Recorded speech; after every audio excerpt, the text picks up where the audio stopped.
Olá, você que não é cheque, mas é especial. O tema de hoje é quantos por cento da sua renda mensal você deve poupar por mês. Se você gostou do tema de hoje, já deixa o seu gostei. Se é a sua primeira vez aqui no canal, lembre-se de clicar aí embaixo para se inscrever e acompanhar os próximos vídeos. Quem me pediu para falar sobre o assunto foi a Adriana Bolles. Se você quiser que eu responda a sua pergunta, qualquer dúvida sobre dinheiro, educação financeira e coisas do tipo, é só escrever a sua dúvida aqui nos comentários que eu respondo com o maior prazer. A pergunta da Adriana foi um pouquinho mais específica, ela perguntou quantos por cento colocar em cada reserva de segurança, aposentadoria e etc. Mas eu vou começar com a resposta mais geral, quanto você deve poupar por mês, e depois eu vou para as especificidades. Reforçando o alerta que eu costumo dar, esse aqui é um canal para quem gosta de estudar e não simplesmente decorar respostas. Por isso nós temos 3 missões para o vídeo de hoje. Primeiro, entender o que a educação financeira costuma ensinar sobre quantos por cento você deve poupar. Depois, fazer uma crítica a esse modelo, entender quais são os pontos fracos desse método mais comum. E por último, eu vou ensinar a minha forma de pensar e o plano que eu criei para que você possa poupar de forma consistente, adequada e principalmente alcançável, que seja algo que caiba dentro do seu orçamento. Começando então, o método mais ensinado pelas pessoas que trabalham com educação financeira é o 50, 30, 20. Os números 50, 30 e 20 e as suas variações, como 50, 35 e 15, são referências às porcentagens da sua renda mensal que você vai gastar com cada categoria. 50 seria para os gastos necessários, moradia,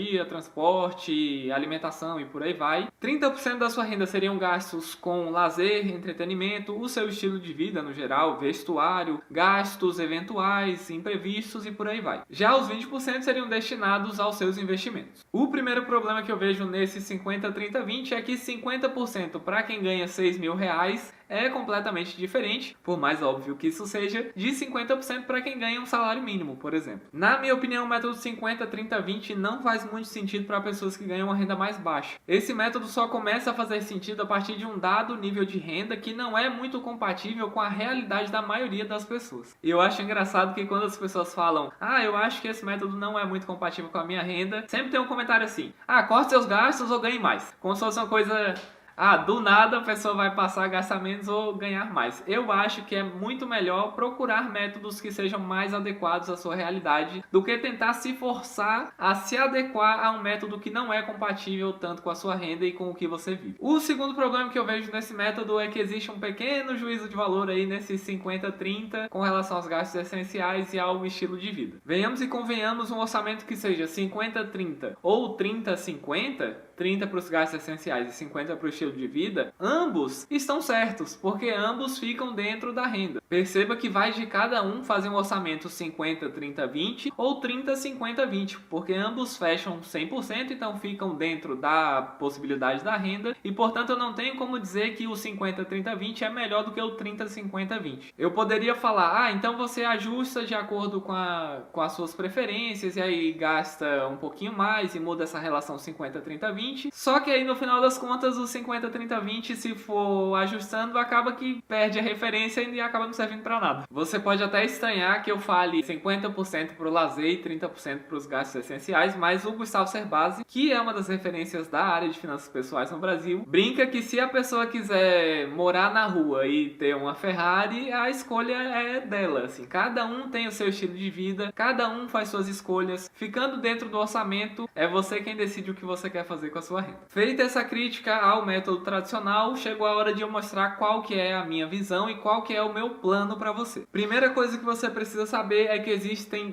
3 propósitos para você poupar o seu dinheiro. Primeiro, a sua reserva de segurança, formar a sua reserva de segurança. Depois, a sua reserva de aposentadoria. E por último, a dos seus sonhos e objetivos. Essas 3 finalidades foram faladas em ordem de prioridade. A reserva mais importante é a sua reserva de segurança, porque no caso de uma necessidade, você não vai precisar tomar dinheiro emprestado e pagar juros. Depois vem a da aposentadoria, porque todos nós precisaremos parar de trabalhar algum dia. Essa reserva é tão importante quanto a reserva de segurança, mas a reserva de segurança é prioritária porque não faz sentido você estar recebendo juros no seu investimento para aposentadoria e precisar pagar juros no presente por causa de alguma emergência, porque os juros da emergência vão ser muito maiores do que o da aposentadoria. E por último, a sua reserva para os seus sonhos, objetivos e projetos. Abrir uma empresa, comprar um apartamento, fazer uma viagem internacional, o que vier na sua cabeça.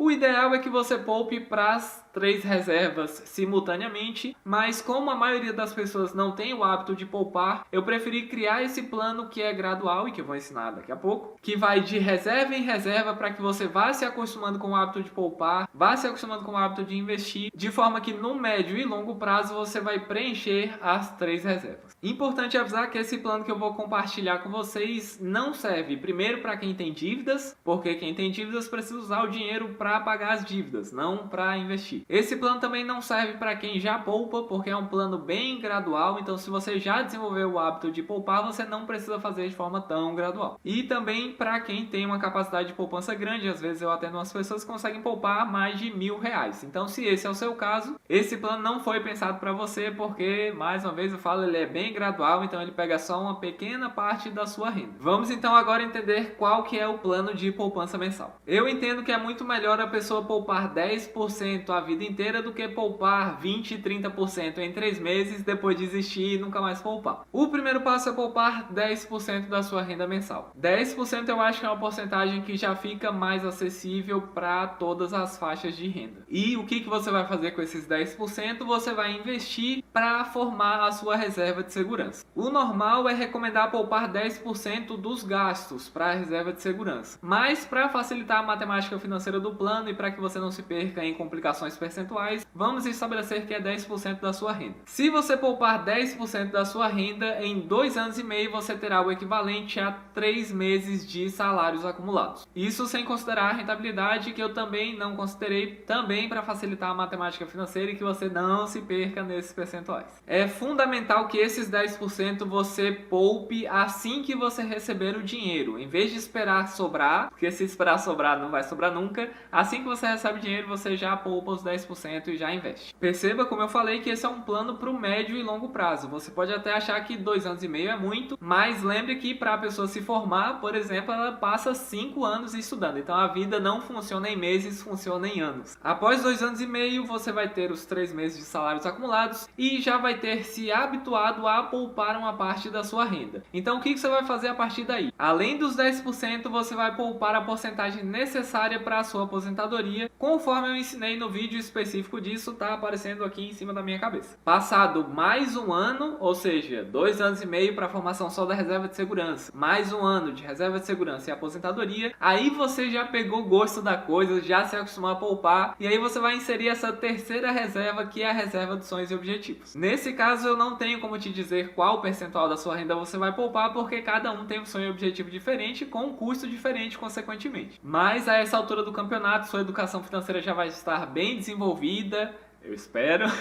Estarei aqui para te ajudar com isso. Então você vai conseguir definir com certa facilidade quantos por cento você vai poupar para esse sonho objetivo. Você pode até se assustar com essa possibilidade de poupar para 3 reservas, mas lembre que em 2 anos e meio você já acumulou 3 meses de salários. Mais 2 anos e meio você já vai ter 6 meses de salários. E dependendo da sua realidade, 6 meses pode ser o que você precisa para sua reserva de segurança. Então a partir daí você não vai estar mais poupando para a reserva de segurança e vai ter novamente só 2 reservas, a da aposentadoria e a dos sonhos e objetivos. Como eu falei, a intenção desse plano é que seja algo gradual, para que você vá aos poucos, lentamente, se acostumando com a coisa. Ele é constante, então você vai fazer de hoje até o final da sua vida. E possível porque você não vai começar poupando 20% da sua renda, vai começar com 10%, vai pegando gostinho da coisa e com o passar do tempo você vai estar poupando bem mais. E agora chegou aquele momento maravilhoso de resumirmos tudo que vimos hoje. Normalmente as pessoas recomendam o método 50, 30, 20, 50 com os gastos necessários, 30 com o seu estilo de vida e 20 com os seus investimentos. Eu não gosto desse método porque não é muito acessível para pessoas de rendas menores e também porque existe um certo juízo de valor implícito de que é preciso gastar mais com gastos essenciais, necessários, do que com lazer, sendo que você pode buscar outras possibilidades para a sua vida. Como alternativa a esse método, eu proponho que você comece poupando 10% da sua renda para a sua reserva de segurança. Depois de 2 anos e meio, você vai ter 3 meses de salários acumulados. A partir daí, você começa a poupar também para a sua reserva de aposentadoria.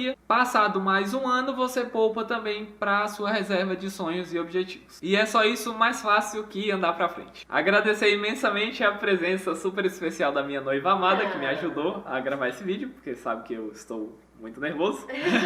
Muito obrigado por ter dedicado esses minutos da sua vida para me assistir. Eu espero que tenha valido a pena. Por hoje é isso. É muito bom ter a sua audiência. Até o próximo vídeo. Quinta às 19 horas.